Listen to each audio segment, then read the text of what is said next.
ओम शांति। अब अंत का भी अंतिम समय है। अंतिम पुरुषार्थ के लिए भी बाबा बार बार इशारे दे रहे हैं कि अब तीव्र पुरुषार्थ करो, निरंतर एक बाबा की याद में रहो, ऐसा कंबाइंड स्वरूप अनुभव करो कि मैं और बाबा एक हैं। जैसे आत्मा और शरीर एक रहते हैं, ऐसे ही बाबा और मैं भी एक हूं। जैसे आत्मा शरीर के बिना कोई कर्म नहीं कर सकती, जैसे शरीर आत्मा के बिना कुछ नहीं कर सकता, ऐसे ही अब अनुभव करना है कि मैं बाबा के साथ कंबाइंड हूं। बाबा करावनहार है, मेरे द्वारा कर्म करा रहा है, क्योंकि अब अंत का भी अंतिम समय है। तो जितना बाबा से कनेक्ट रहेंगे, उतना सूक्ष्म इशारे भी कैच कर सकेंगे। जैसे बाबा कहते हैं, कलयुग के अंत में सारी प्रकृति तमो प्रधान होती है, आत्मा भी देह अभिमान के वश होती है। इसलिए आत्मा को अपनी चिंतन धारा को बदलने में ये तमो प्रधानता अर्थात 5 विकार अनेक बाधाएं पैदा करते हैं, आत्मा को भ्रमित करते हैं, क्योंकि तमो प्रधानता आत्मा के संस्कारों में घर कर गई है। अभी बाबा ने हमको जो ज्ञान दिया है, उसके आधार पर हम जानते हैं और अनुभव करते हैं कि ये तमो प्रधान दुनिया बदलनी ही है और हमारा पुरुषार्थ अवश्य ही सफल होना है। इसलिए इस पुरुषार्थ में कभी भी हतोत्साहित नहीं होना है। मनुष्य आत्मा अपने दृढ़ संकल्प और सतत पुरुषार्थ से अपनी चिंतन धारा को परिवर्तन कर सकता है, अर्थात उतरती कला से चढ़ती कला में जा सकता है। दृढ़ संकल्प से पुरुषार्थ करने वाले अपने पुरुषार्थ में सफल अवश्य होते हैं। अपनी आत्मिक उन्नति के अभिलाषी आत्मा को सदैव ध्यान रखना चाहिए कि उसका चिंतन सदा शुभ हो। इसके लिए आत्मा को दृढ़ निश्चय से अपने जीवन व्यवहार, पठन पाठन, वातावरण, संग आदि का पूरा पूरा ध्यान रखना चाहिए। तो अब परमात्मा के द्वारा दिए गए ज्ञान, गुण और शक्तियों का चिंतन हमारे आध्यात्मिक जीवन की सफलता के लिए परम आवश्यक है। परंतु इस सत्य को भी भूलना नहीं चाहिए कि हमारी अंतिम मंजिल कर्मातीत स्थिति अर्थात चिंतन मुक्त स्थिति है, जिसका अभ्यास भी परम आवश्यक है।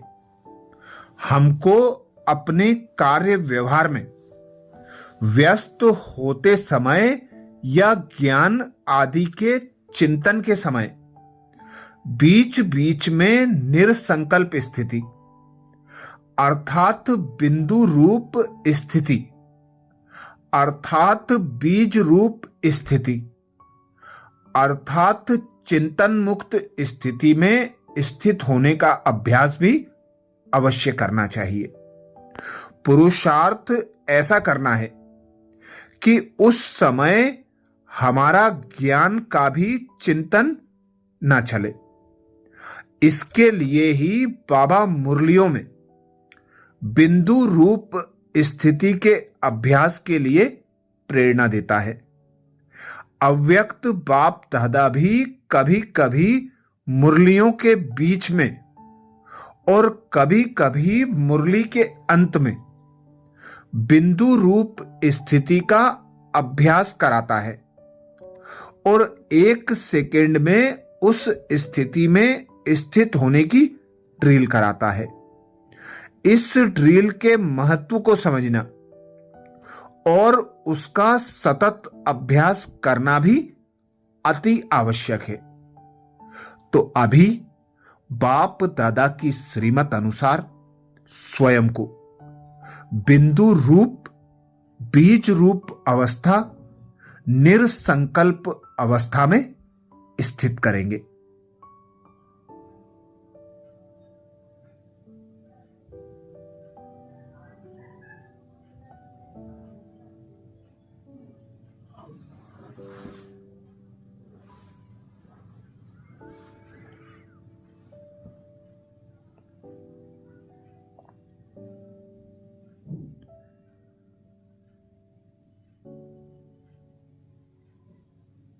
अच्छा, आगे बाबा कहते न्यारे तब हो सकेंगे जब जो कार्य करते हो वह न्यारी अवस्था में होकर करेंगे। अगर उस कार्य में अटैचमेंट होगी तो फिर 1 सेकेंड में डिटेच नहीं हो सकेंगे, क्योंकि फाइनल पेपर अनेक प्रकार के भयानक और ना चाहते हुए भी अपनी तरफ आकर्षित करने वाली परिस्थितियों के बीच होंगे। अगर इस सब्जेक्ट में नंबर कम है तो फाइनल नंबर में आगे नहीं आ सकेंगे। ये महावाक्य बाप दादा ने 16 अक्टूबर 1979 को सुनाए थे, जिसमें बाबा ने विशेष पुरुषार्थ बता दिया कि अब कोई भी कर्म करते, ज्ञान का मनन चिंतन करते, संबंध संपर्क में आते, बार बार स्वयं को बिंदु रूप में स्थित करने का अभ्यास करना है।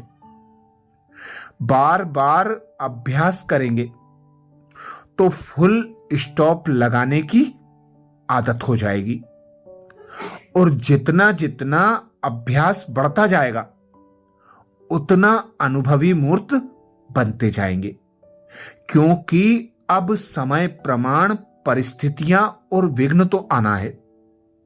तो हलचल के समय अपनी स्थिति को अचल रखने के लिए फुल स्टॉप लगाने की आदत नेचुरल नेचर हो जाए, व्यर्थ संकल्पों से संपूर्ण मुक्त हो जाएं, सदा बाबा की याद की लगन में मगन रहें, बाबा के ज्ञान का मनन चिंतन चलता रहे, कर्म करते भी कर्म योगी स्थिति का अनुभव होता रहे। इसीलिए अप्रैल 2025 के लिए भी विशेष पुरुषार्थ आया। अब कंबाइंड स्वरूप की स्थिति में स्थित होकर विजयी बनो। कंबाइंड स्वरूप की अनुभूति से विजयी बनो। जितना बाबा को याद करेंगे, बाबा के साथ का अनुभव बढ़ाते जाएंगे, उतना अंतमति सदगति हो सकेगी। जितना ज्ञान का मनन चिंतन चलेगा, जितना सर्व आत्माओं की सेवा करेंगे, उतना ऊंच पद भी प्राप्त होता जाएगा। अच्छा, ओम शांति।